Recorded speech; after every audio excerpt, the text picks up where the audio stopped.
Vijayawada MP కార్యాలయంలో ఘనంగా కేశినేని శివనాథ్ జన్మదిన వేడుకలు. కేక్ కట్ చేసి సంబరాలు జరుపుకున్న పార్టీ శ్రేణులు.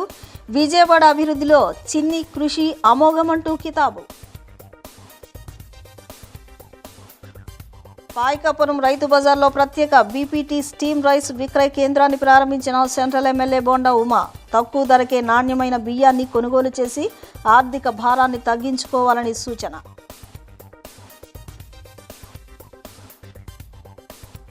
వైసీపీ అధినేత జగన్ ఎక్స్ పోస్టులపై తీవ్రంగా స్పందించిన టీడీపీ జాతీయ ఉపాధ్యక్షుడు బుద్ధా వెంకన్న. కర్నూలు జిల్లా ఘటనలో పోలీసులు చట్ట ప్రకారమే వ్యవహరించారని వెల్లడి.